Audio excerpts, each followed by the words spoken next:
Mm.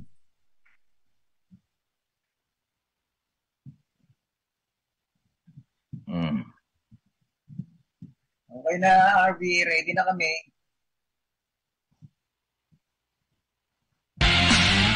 Scenes may not be suitable for very young audiences. Parental guidance is recommended. Ang programang ito ay naglalabas ng sensitibong eksena at impormasyon. Striktong patnubay at gabay ng magulang ang kailangan. Mula sa programang may malayang opinyon, ang hataw sa komentaryo, walang sinisino, ang tamaan siguradong malalatayan sa kanyang gulpid gulat na pagbatikos sa mga tiwali at abusadong nanunungkulan sa pamahalaan. Ang mali laging nilalabanan, ang tama ipinaglalaban. Narito na si Ka Julan Sures sa kanyang programang Batikos, Gulpid de Gulat.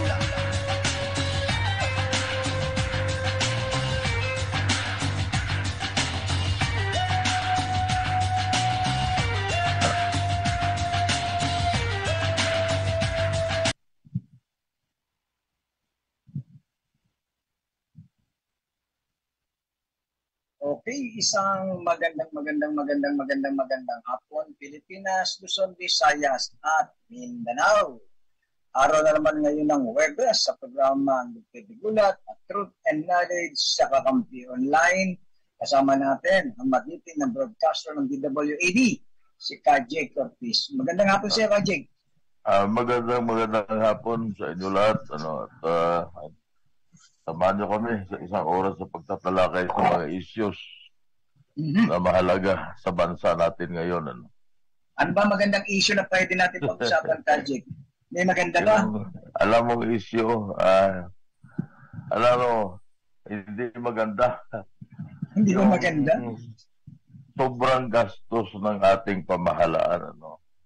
Ano bang gastos yan? Ito, nabasa ko kanina, yung SUNA daw. 20 million gagastos. 20 million sa pagkain lang ng mga guest. No? Isipin mo yan ka doon. 20 million? Daki, no? Ano kaya pagkain nila? Ang gagastos din sa SUNA. Nasa balita eh. Ewan ko kung totoong 20 million talaga, pero nakalagay kasi 20 million eh. Yung gagastusin daw sa food. Food lang ha. Ilang elepante kaya ang kakain doon? O ilang elepante ang ihahanda? Yan ay isang example yan ng exorbitant o sobrang paggastos ng ating maluho. Maluho, no? Maluho. Isipin mo ka doon, ilang libong tao o pamilya ang mapapakain mo sa 20 million, ano? 20 million? Oo. Laki, no? Mahal naman ang pagkain nila. 20 million pesos daw yan, yung pagkain lang, ano? Baka may gold yun, yung kinakain. May ginto, no? Ibang kalase. Ang isa pa na ito issue, nananalamin sa walang pakundangan na paggastos ng mga politiko natin. Katwiran nila, hindi naman nila pera yan. Kaya nga. Pero taong bayan yan eh. Itong Senate building. Ako. Di ba? 1 billion. Mula sa 8 o 9 billion na estimate, primero. Ngayon, may nabasa ako ngayon, aabot doon ng 25 billion na. 25 billion, pinag-awa niya, 21 billion. 24 na politiko, na senador, ang mag-oopisina doon. Pulpulpay ba? Gagastos tayo ng 25 billion. Ayon sa huling sinabi ng DPWH na maaaring umabot ng 25 billion. Itong ginagawang national, new Senate building. Isipin mo ka yun, 24 lang na tao ang mag-oopisina doon. Gagastos tayo na ganyan kalaki. Kalaki. Oo. Ha? Oo. Napakarami dyan ang pwede paglaanan na ganyan kalaking pera. Ha? Bakit kailangan gumastos ng ganun kalaki ng 24 na senador. Senador. Eh, Oo, pulpul pa nga opisina, iba, no? no? Ha? Pulpul pa iba. Isipin mo yan ka, Junior. Kaya sabi ko, ano ba itong nangyari sa ating gobyerno ngayon na para bang nung yan ay 8 billion ang halaga nung unan nilang estimate. Hindi masyado tayong nabigla doon, ano? Pero ganun pa man, 8 billion o 9 billion para lang sa opisina ng 24 na senador ay sobra-sobra na. Sobrang luho. Oo. Oh. Tapos umabot pa ngayon ng 25 billion. Oh. Hindi pa nag-aaway dyan si Binay at si Cayetano?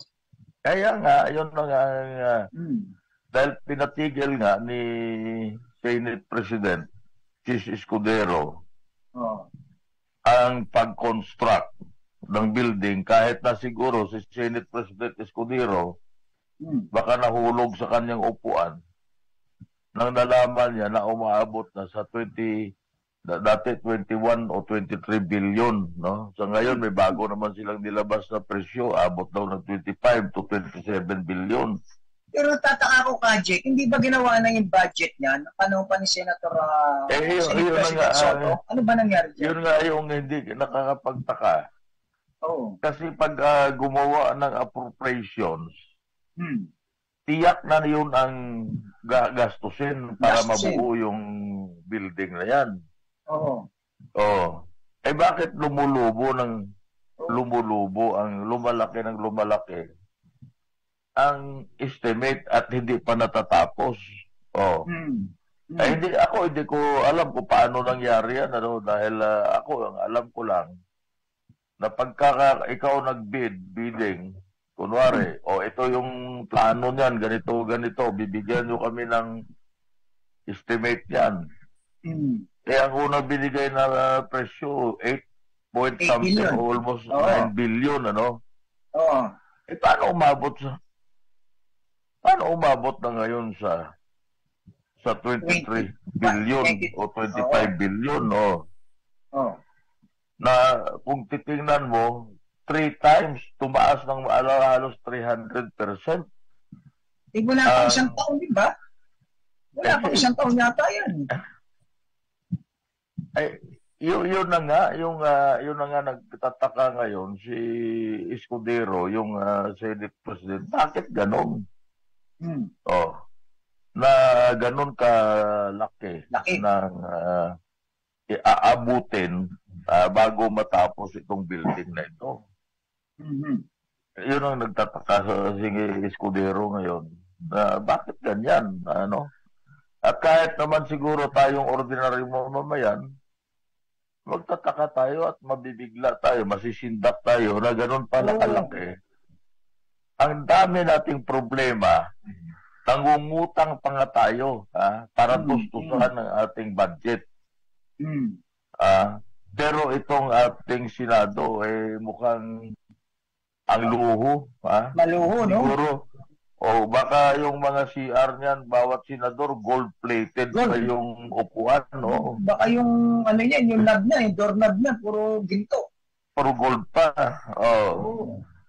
Samantala, nakakagawa naman sila ng batas ngayon dyan sa building kung nasaan sila ngayon. Tama. Ano ba pagkakaiba ng malaking building sa maliit na building para gumawa ng batas? Ano pagkakaiba? Luho. Yun ang mabuti sana kung private yan. Sabihin hotel o resort, gumastos ng ganun kalaki. Wala tayong pakialam doon. Privado yun eh. Samantala ito. Senate. Bakit naabutin ng ganyan kalaki? Hindi ba? Basta bagay si Escudero wala pa, hindi pa senador nung ginawa yan. Nung ginawa ito, wala pa siya. Dahil, di ba, ang umawak ito si Nancy Binay ata ang nito ang parang sponsor, committee. In charge. Wala naman tayo sinasabi na mayroong katiwalian, ano? Pero ang tanong lang natin, bakit umabot ng ganon? Marami nagtatanong yan. Bakit?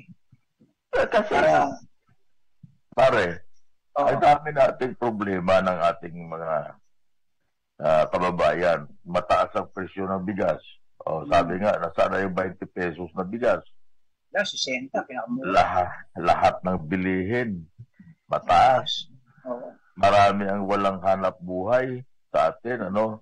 Maraming umaalis na mga investor sa Pilipinas. Alam mo kung bakit umaalis? Una-una, takot sila dyan sa yung mahina ang kuryente natin. Yung supply ng kuryente. Yung may brown out na. Alam mo, sa ibang probinsya, mayroong brown out eh.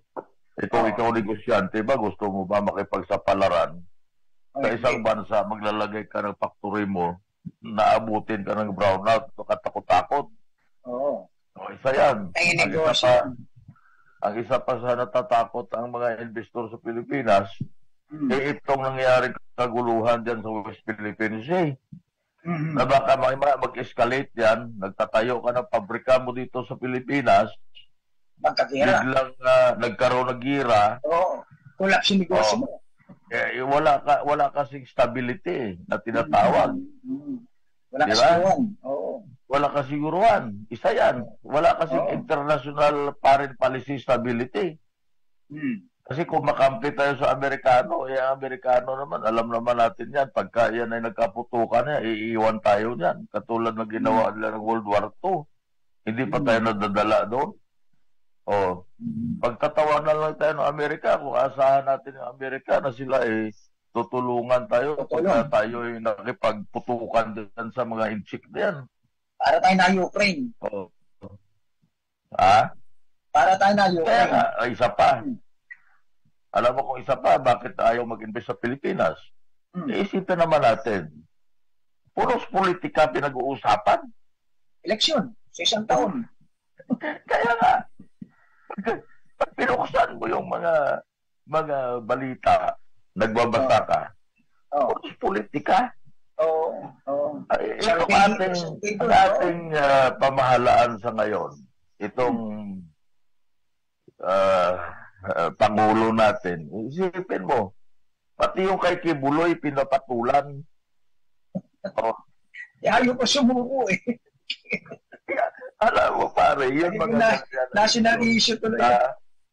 Hindi national issue yan Si Kibuloy, sabi na natin may nagawang krimen. Okay? Simpleng So yun ay police o NBI action yan. Police action yan. Law enforcement yan. Saan man siya, naroroon, dihan natin, mayroon mo siyang warrant of arrest. Bakit kailangan pa makialam ang presidente? Para bang nililibang tayo? Nasaan yung 20 pesos na bigas? Diversionary tactic, tawag doon. Kibuloy kasi nagtatago Ano pakialam namin kay Kibuloy? Ikaw man pare, nakaka-apekto ba sa iyo si Kibuloy, mahuli man o hindi? Sa buhay mo? Wala akong pakialam kay Kibuloy. Pero ang presyo ng bigas, nakaka-apekto sa buhay mo? Masakit yun. Masakit yun. Yung presyo ng bigas, yung presyo ng ekonomiya. Katulad yan, sa Senado, walang puknat itong investigasyon sa Pugo. Okay? Kung sino-sino lang nadadamay, yung mayor ng Bamban, mayor ng Purak, kanina binabasa ko pati si Harry Roque na abogado. Kasama na yata. Okay. Yan pang issue na yan. Makaka-apekto ba sa buhay natin yan? Para sa mga mahihirap, apektado Para sa lahat. Paano? Paano apekto sa buhay natin yung Pugo? Pare, ang Pugo, kung paniwalaan natin yung sinasabi ng PAGCOR na halos 50 billion pesos ang legal ang dalawang Pugo, may legal kasi may illegal, no?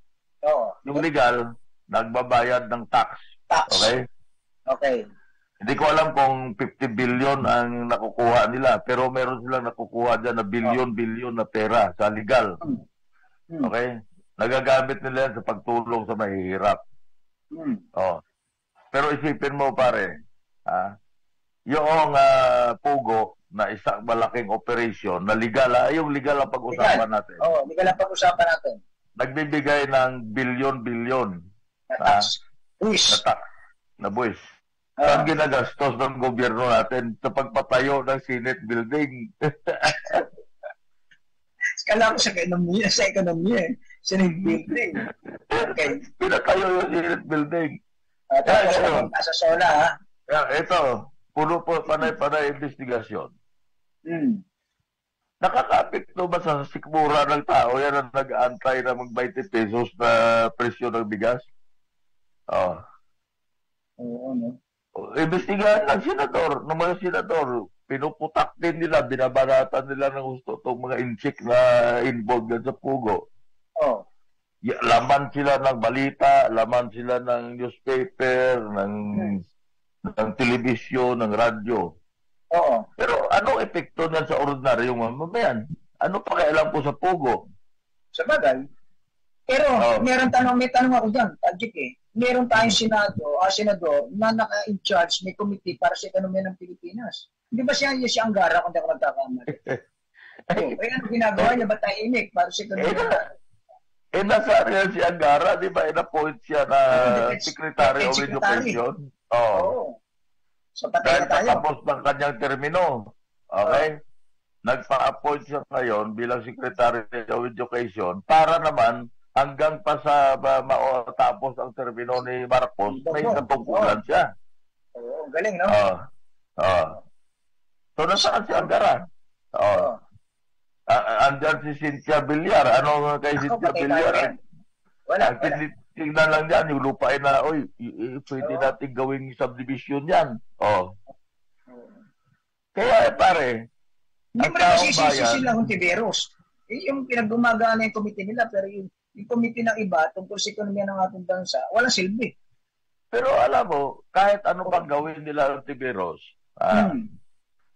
wala namang kapangyarihan ang Senado para ipakulong. Walang police power. Wala silang, hindi sila husgado. Maaring i-detain nila ang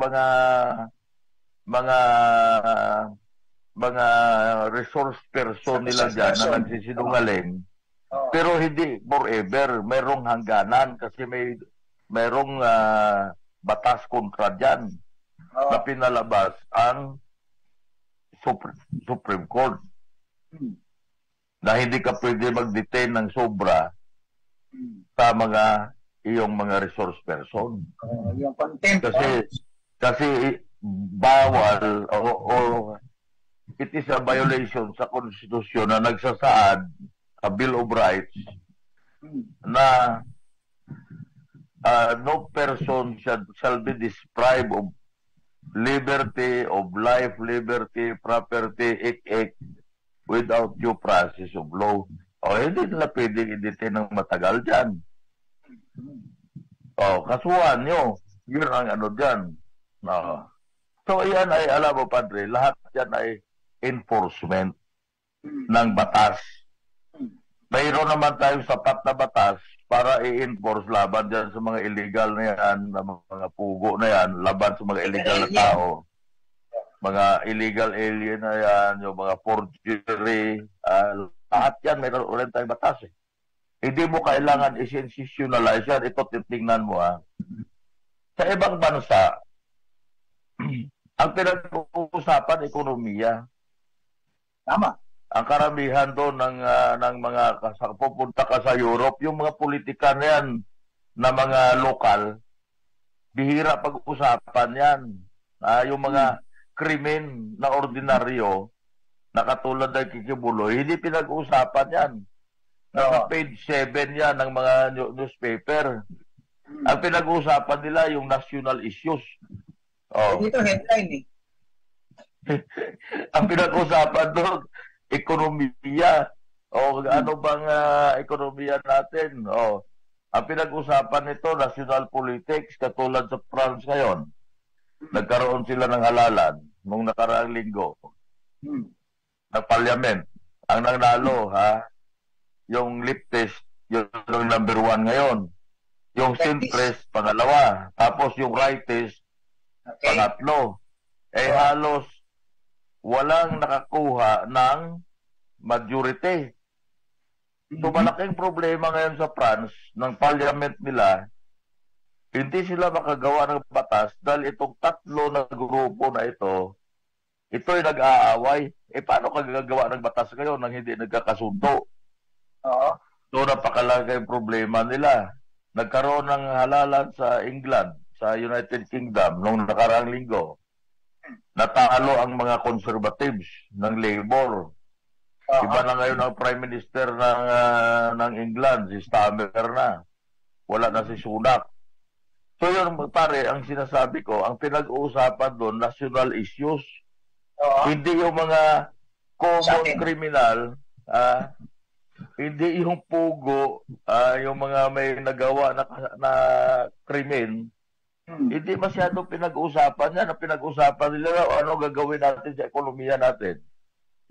Paano natin mapadami ang trabaho? Paano natin mapaganda ang ekonomiya natin? Yun ang pinag-uusapan. Parang ang focus ng gobyerno, yung mismo yung gustong marites, yung chismis. Pag-usapan, nadadive talaga. May na problema ng bayan.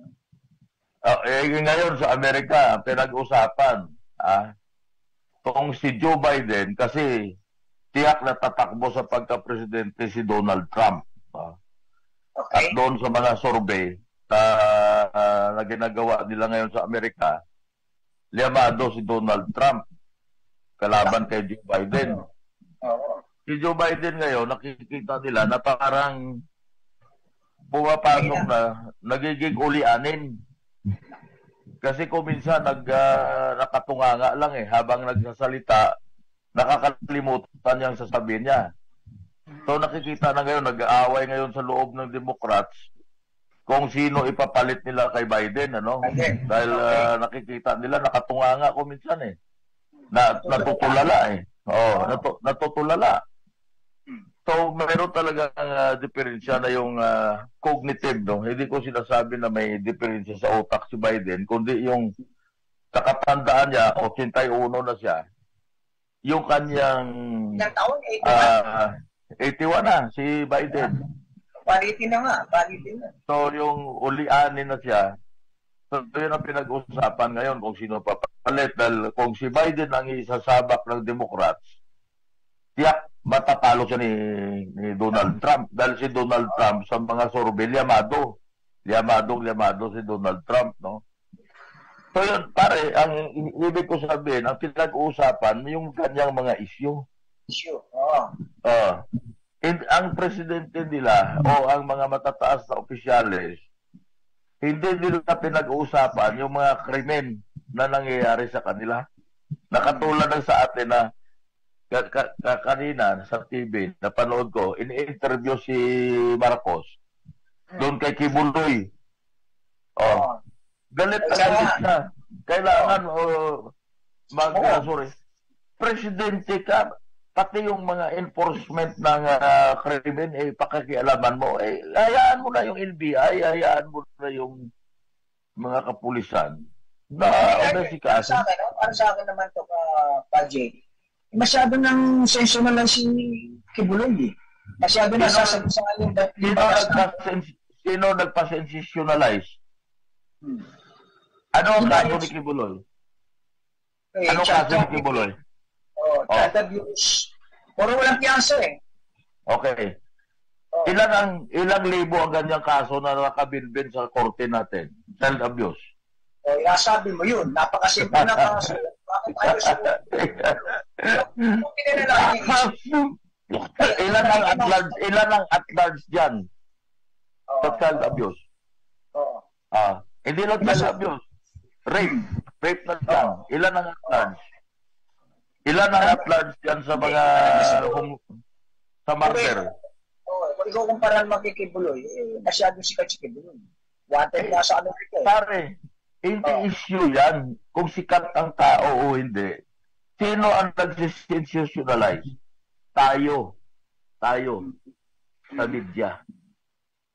Kasi para mabenta natin yung ating dyaryo, mabenta natin ang ating television, mabenta natin yung ating radyo. Katulad yan, si Trillanes, nagpapa-press conference. Okay? Nung linggo, inibitahan ako sa press conference. Yung kay Angelo Almonte. Pare, minessage ako. Ito yung Trillanes. Hindi ako pupunta. Bakit? Ano nga sabi ni Trillanes? Yung issue na yan, lumalabas yan tuwing mag-aalalan laban kay Duterte. Yung issue ng na mayroon daw katiwalian na nagawa si Bungo doon sa Davao, ano? Control nila ano? Pare, yung ganyan na, napaka-elementary niyan. Bakit? Pumasa sa kuwa yan. Dumaan sa bidding. Nangyari yan ay 10 years, more than 10 years ago. Anong year pa siya do, si Duterte? Dumaan sa bidding yan, may kuwa yan. Bakit walang may pinigil na kuha yan? Walang question. Okay? Ito pang sunod, isa pa. Kakaso niya kay Bungo. Yung pagkuha ng fregata ng pagbili natin doon sa Korea. Di ba naging issue na yan noon pa? Hindi makaporma yung Trillanes nun. Dahil si Duterte nakaupo. Kahit na maniniwala ka ba kay Trillanes, si Trillanes ngayon naghahanap na makailangan ma-expose sa media pag-usapan siya kasi tatakbo siya dyan sa Caloocan. Okay. Lalaban siya na mayor dyan. Sino ba mayor dyan? Si Malapitan, pare, yun ang mga politika dito sa atin para mapag-usapan ka. Kahit na yung isyong inaano mo, lumang tugtugin na at alam mo na hindi makakapasa sa scrutiny ng korte natin. Pero kailangan andun ka pag-usapan natin. Kasi ilalabas ni Kadyon yan sa kanyang programa doon sa DWAD. Si Trillanes ganito ganon. Libre na yun, libre na publicity yun. Kay maging makatotohanan niya o hindi, basta issue yan bahala na kayo. So, pare, ang sinasabi ko lang, kaibahan na pinag-uusapan. No? Sa bansa natin, pati yung mga krimen na ganyan, na maliliit na issue, ang presidente natin nakikialam. Sa ibang bansa, ang mga leaders nila, ang pinag-uusapan nila, economics. Paano ba natin paganda yung economy natin na kailangan maraming magkaroon ng trabaho? Yung presyo na bilihin, kailangan bumaba. Yun ang pinag-uusapan doon Sa Amerika, kahit na ngayon may politika, nagbabangayan sila, pero hindi nawawala yung issue ng paano pababain yung mga presyo na bilihin. Paano dadagdagan ang trabaho? Kailangan maghikayat ng maraming investor.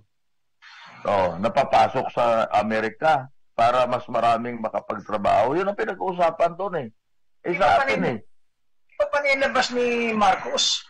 Naghahanap siya ng investor para pumasok sa atin sa mga kapital sa bansa. Walang pumasok nga. Walang pumasok? Sana? Ano nangyari doon sa kanyang mga paglabas sa bansa? Magastos tayo, pero ang fundamentals ng ekonomiya natin ay hindi binibigyan ng solusyon. Yun. Okay, ikaw kinilapitan ka ni Bongbong Marcos, isa kang malaking negosyante kunwari sa US.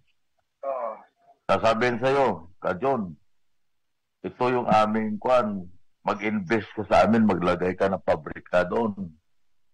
pagkaharap mo si Bongbong Marcos, kasama ang kanyang kabinete, sasabihin mo yan, nagyayabang ka pa. Ha? I pledge, I'll construct a factory in the Philippines worth $2 billion. Kalaki. Eh di, nilagay na nila yan.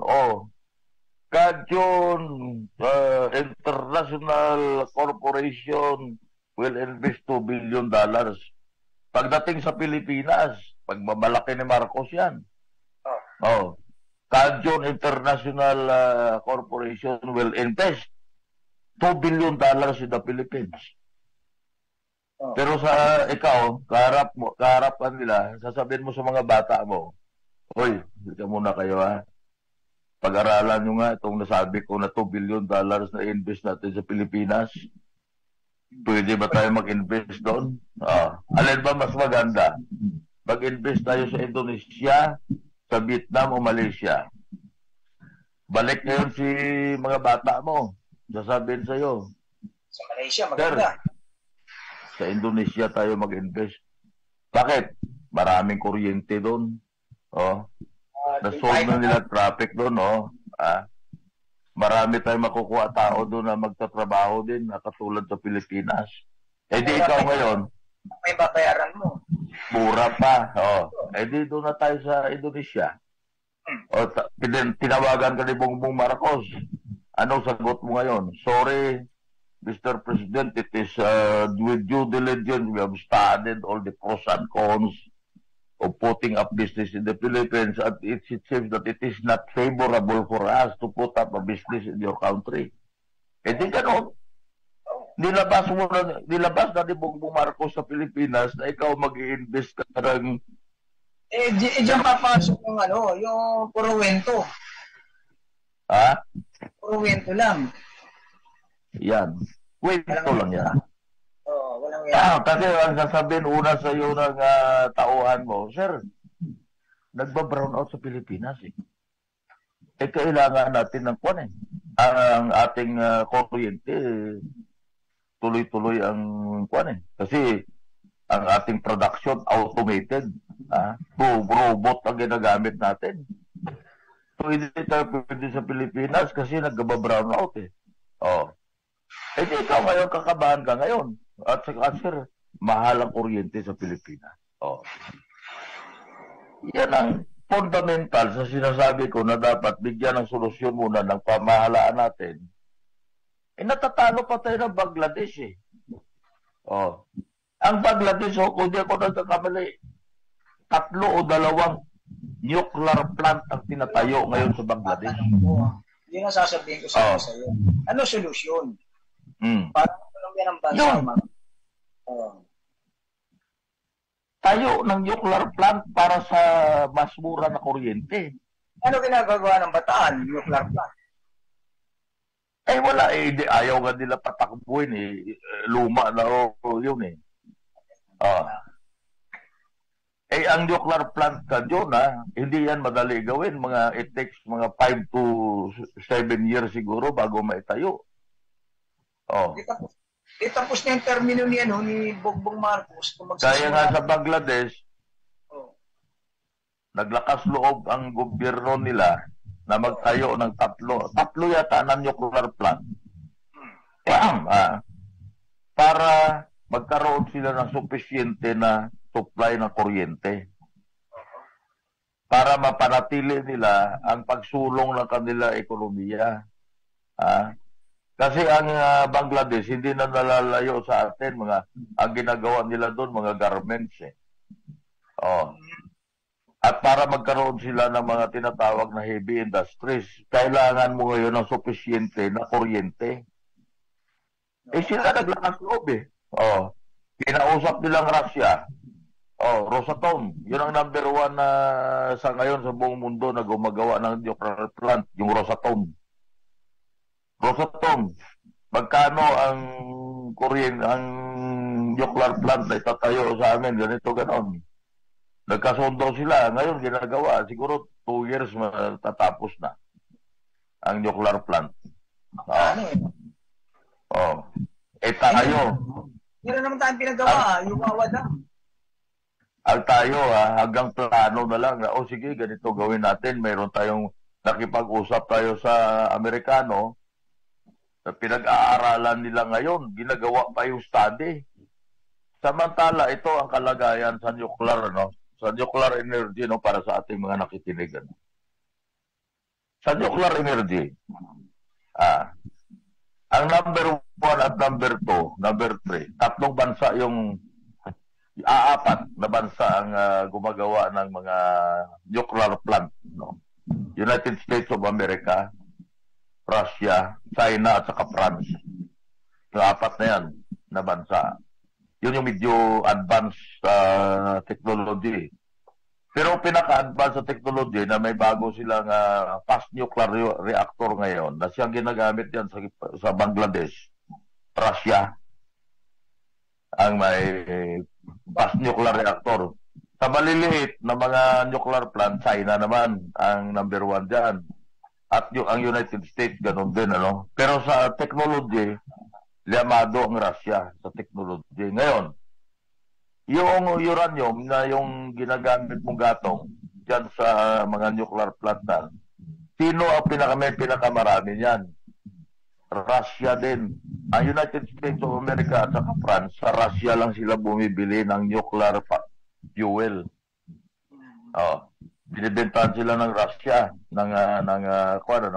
kahit ng China. Dahil hindi sapat ang kanilang production ng fuel, ng nuclear fuel, para tustusan ang kanilang pangailangan. So around mga 30-40% ng kanilang pangailangan, binibili na sa Russia din ang gagaling. Ano? Pa rin kasi ang takot ng Pilipino pagdating sa nuclear plant. Pare, Jason, kung natatakot tayo, ayan ay, alam mo, pwedeng mapawi ang takot sa pagpapaliwanag sa tao. Kung natatakot tayo, bakit hanggang ngayon ang Japan gumagamit ng nuclear plant? Ay nagkaroon na nga ng pagsabog doon sa Fukushima, di ba? Nung nadali sila ng tsunami, nasira yung nuclear plant sa Fukushima. Pero hanggang ngayon, binuksan nila yung mga power plant nila dahil alam nila na kakapusin sila sa kuryente at tataas ng husto ang presyo ng kuryente kung hindi sila gagamit ng nuclear plant. Halos lahat ng maunlad na bansa mayroong nuclear plant. Ngayon, pwede tayo na hindi gagamit ng nuclear plant kung may sapat tayo na supply na sarili natin na natural gas. Na katulad ng Indonesia, marami silang natural gas na ginagamit nila. Pwede yun. Pero kung wala kang katulad sa atin na salat, ang supply na sarili natin sa natural gas, dahil ang lahat ng ating energy requirement ay ini-import natin, ay wala tayo pag-asa na magiging isang maunlad na bansa kung aasahan natin yung fossil fuels na sinasabi. Walang mangyari. Yung problema lang, nasa leader yata ng bansa. Wala no? Para sa atin, ang sino nilagay mo rito? Pare, kaya babalik tayo ngayon. Kung ang leader mo, pati yung issue ng child trafficking na isang kibuloy, ay papatulan mo, nagagalit ka, ano ka klaseng leader? Dahil ang statesman, ang focus kung paano pagandahin ang ekonomiya ng kanyang bansa. Yung mga katulad na kibuloy, issue ng law enforcement yan. Andiyan na yan, may kaso na eh. May warrant of arrest. Hindi ang problema, mga leader natin. Dumaan si Duterte, dumaan si Trinay, dumaan si Estrada, dumaan si Pinoy, ang Pilipinas. Tama ka. Ang leadership natin, alam mo kung bakit? Masyadong hati ang ating gobyerno. Bakit? Mayroon ka Congress, mayroon kang Senado. gagawa ng batas sa Kongreso. Pagdating sa Senado, ibabasura nila. Oh. Dito. Anong klaseng, lahat ng maunlad ngayon na bansa, no? Lahat ng maunlad, pwera sa United States of America. Parliamentary system sila. Iisa lang.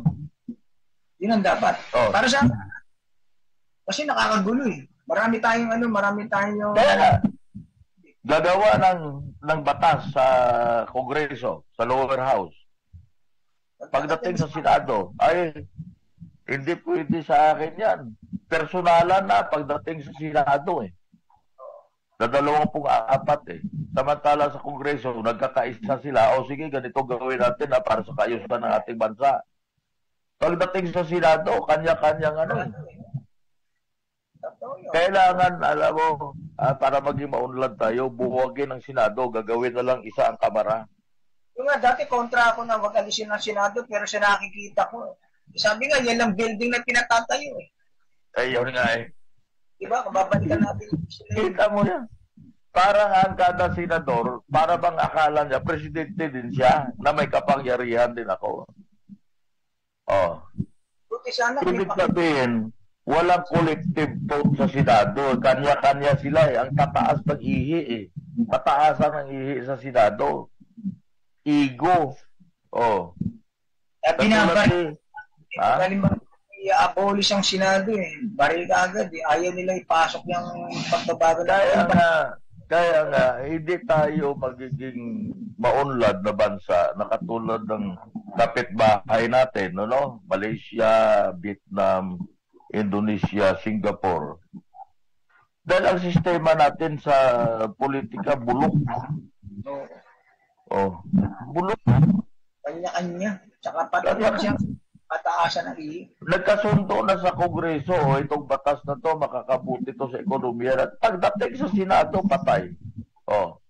Katulad nga nitong nilabas lang na Executive Order 62 ni Bongbong Marcos, ni Presidente Marcos, na magpapababa ng taripa ng bigas from 35 to 15%. Kini-question ngayon sa Supreme Court kung yan ay sang-ayon sa batas. Ngayon, ang akin naman dyan, ang purpose ni Bongbong ni Presidente Marcos na binaba ang taripa para bumaba ang presyo ng bigas. Dahil aminin man natin at hindi, kailangan tayo mag-import ng bigas dahil sa kakulangan ng supply natin sa Pilipinas. So yun ang isa sa paraan na nakikita ng mga bata, mga kabinete siguro ni Marcos, pababain natin ang presyo na ang taripa para magpasok dito ng murang bigas. Yun ang solusyon nila. Kasi ang fundamentals natin sa production ng bigas, balik ulit tayo sa fundamentals. Wala tayong sapat na irigasyon para tustusan ang pangangailangan ng ating mga magsasaka. Kaya ang maraming lupain sa atin, minsan lang sa isang taon, nagpo-produce, umaani. Samantala, pag may irigasyon, maaring 2 beses o maaring sa 2 taon, 5 beses aani ngayon. Tayo wala eh. Umaasa lang yung sa ulan. Oo. Kaya ang fundamentals din yan na kailangan natin ng irigasyon. Ngayon, pag nagtayo naman ng dam, ang ating gobyerno, pasok naman ngayon itong mga environmentalist, yung mga pare, mga madre, tinututulan naman yung pagpatayo ng dam kasi nakakasira yan sa kalikasan. Kasi yung 25 na nakatira sa lugar na yan, mawawalan ng tahanan. O di kay-questionin ulit sa Supreme Court. Ang Supreme Court naman mag-i-issue ng TRO. Kung ganyan na lang lahat, paano uunlad ang ating bansa? Lahat na lang, politika. Tapos sasabihin, ay, naku, wag yan. Kasi baka mawalan tayo ng buto.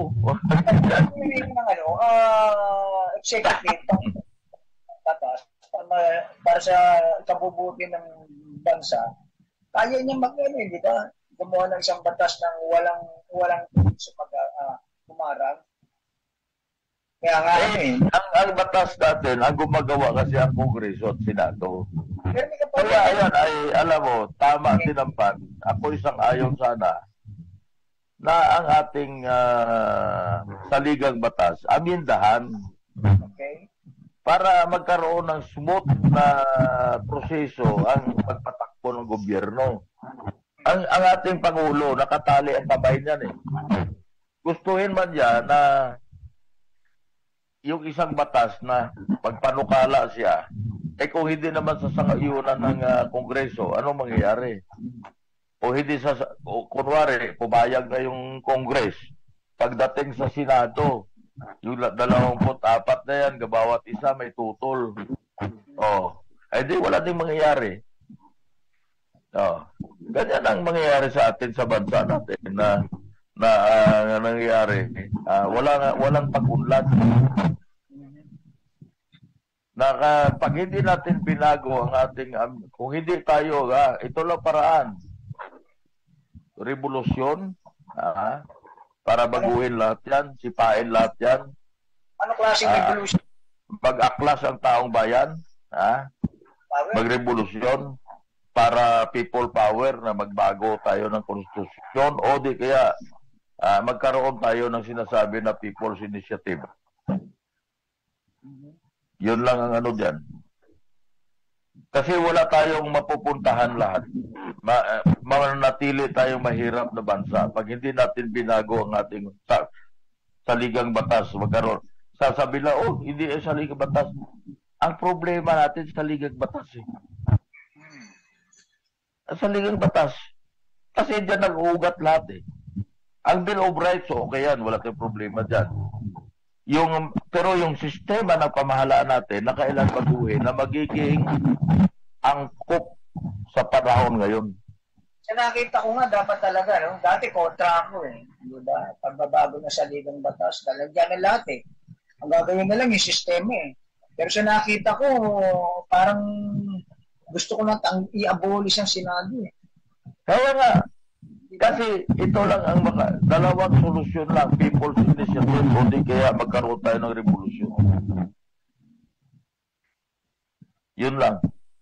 Kasi ang bawat isa na senador, may kanya-kanyang ego yan eh. Kita mo naman. Baba na rin ang kwalifikasyon sa Senado eh. Nag-away si Binay, nung pangalan ng Binay na yan, yung maitim. At saka si Cayetano, nag-away sila. Anong sinabi ni Cayetano? Buang ka. Para, ang pangalan mo Lourdes, pero para kang Marites. Kanya-kanya kasi meron silang yabang, yung ego nila. Tsaka may political interest kasi sa tabi. Kaya nga, kanya-kanyang politika eh. Isa pang problema natin, napakarami ng partido natin, kahit na yung party list, di ba? Lahat na lang ng politiko gusto magkaroon ng party list dahil ang laki ng pera siguro dyan. So yun na napakarami ng problema na bansa natin. At ito namang ating Pangulo, alam mo, ang pinupuna ko lang na hindi dapat na pagtuunan ng pansin ng ating Pangulo yung mga issues na katulad ng kay Kibuloy na yan. Dahil yan ay law enforcement yan, ano? Hindi presidential issue yan eh. Yung pagtuunan niya yung pansin na problema natin sa West Philippine Sea o sa South China Sea, okay yan kasi yan ay national security issues yan. No? Pero yung mga maliliit na yan, na mga issues na isang kriminal na ayaw magpahuli, ay issue ng law enforcement yan. Hindi issue ng presidente yan. Magbigay ng direktiba, di ba? Within 3 days, o kailangan ma-arresto na yan, di ba? Yung ganyan ang kapangyarihan ng presidente. Ang Pangulo, mayroon siyang DILG. Wala siya. Department of DILG, may Department of Justice. Sila bahala pagdating sa criminal, ang DILG sa police. Ang DOJ sa prosecution. Para mahina ang DOJ.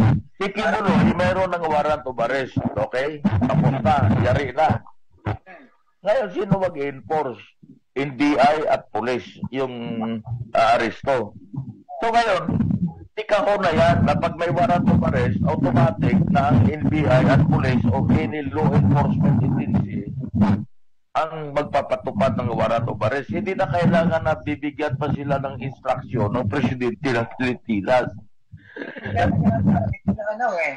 Pinoproteksyonan ng ibang tiwaling pulis eh. Oh. Wala tayong magagawa doon. Pero yan ay, kung yan naman ay may tiwaling pulis, andyan naman yung napulkong. At andyan naman yung iyas ng PNP mismo. So yan ay, alam mo, ako ito personal ko to. Hindi na dapat si Presidente mag-isipan kung ano mga statements. No? Kasi law enforcement yan eh. Kasi napupulaan sa tuloy na, bakit mo pinapakailaman yan? Samantala ang malaking issue ngayon, yung mahal na bigas, mahal na bilihin. Maraming trabaho. Yun ang issue ngayon na pinakamahalaga. Anong solusyon sa mahal na bigas? Kaya ako pare, lugaw na lang kinakain ko para makatipid sa bigas Lugaw, para kasi Lenny.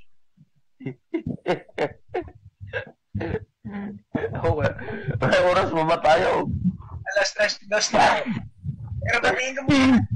Nag-watch natin. Ito, pinabati ko muna na happy watching Kitty by Nagulto Revalo. Kaya kay Roque Domingo Centeno. Tapos si Perky Domingo. Ayan, yung dating hepe na MDSW. Si parang J. Reyes de la Puente ng Maynila. Ayan. Good PM, pare. Sabi niya, no? So, magandang hapon din sa inyo lahat. Ano? So, yan pare. Ako, yun ang opinion ko na ang national government natin should focus on national issues. Yun ang national issues. Mga Kibuloy na yan. Hayaan mo police dyan. Mahuhuli din yan. Saan ba pupunta yan? Oo. Kaya internet naman kay Marcos, masyadong nabababoy na sasalaula yung batas. Kaya presidente na nagsasalita. Ang issue naman kasi yung 10 million eh. O bakit daw yung 10 million? Bakit parang gano'n? Alam mo, ang 10 million, nanggaling yan sa isang pribadong tao. Daming galit kikibuloy. Okay. Na siguro, pakiramdam ng taong yan para matapos na ito lahat. Magbibigay ako ng 10 million, hindi naman sa gobyerno niya ibibigay, kundi doon sa taong makapagturo as a private person, Hindi yan galing sa gobyerno As a private person, nagaling sa kanya. Ito, magbibigay. Ayaw lang nila pangalanan kung sino yan Ngayon, ang mabigat lang dyan, naging personalan na yan. At ang maaari din dyan na mangyari, si Kibuloy magbibigay din. Ito, 20 million. Magbibigay ko 20 million. Patayin niyo yung taong nagbigay ng 10 million. Yun ang dyan, Kasi, as a private person ako, hindi ka dapat makialam Kasi lalabas ang pangalan mo ngayon kung i-risbakan ka, alam mo naman itong si Kibuloy, may pera din to. Hindi naman ito kulangot lang ang pera. Bilyon-bilyon ang hawak ng pera nito. Tsaka iba rin yung nasa paligid niya. Ngayon, ikaw na private individual, lumabas ang pangalan mo na ikaw nagbigay sa DILG o sa taong makapagturo. Manako, napakadelikado niyan dahil lalabas ang pangalan mo saan galing ang pera ang binigay nyo. Ay kay ganito galing yan Kasi kung kakasuhan lang si Abalos, kasi labag sa batas na tumanggap ng gifts, sa private na tao, ang isang government official, galing kay yan Paano sabi, legal naman daw yung tanggap, Hindi. May batas tayo dyan. Alam ko. Kasi yan, ang mga pabuya na ganyan pare, yan ay may appropriation. mayroong ginagawa na appropriation, ano? Pero ngayon, kung galing sa isang pribadong tao, ibibigay kay Abalos, hindi pwede yun. Kasi yan ay papasok dapat sa ano tawag yan, sa pundo ng kuan at i-appropriate yan, ano? Hindi pwede yan. Pagiging graft, makakasuhan ng graft and corruption si Abalos. Pero ang nangyari diyan, basta may isang tao na hindi lang naipaliwanag ni Abalos.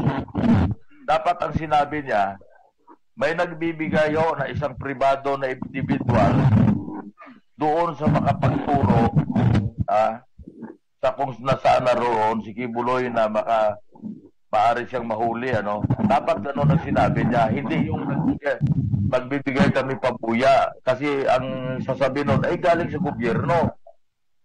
Hindi pwede yun.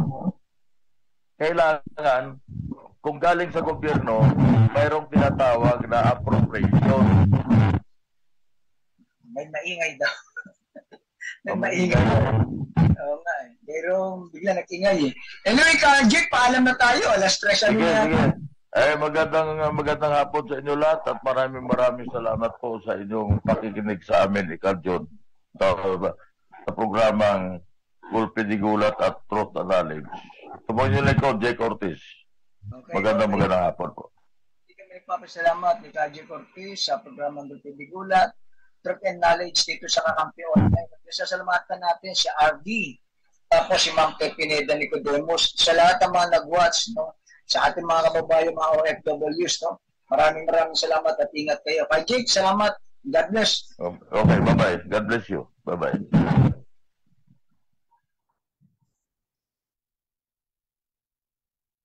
Mula sa programang May Malayang Opinyon, ang hataw sa komentaryo, walang sinisino ang tamaan siguradong malalatayang sa kanyang gulpit de gulat na pagbatikos sa mga tiwali at abusadong nanunungkulan sa pamahalaan.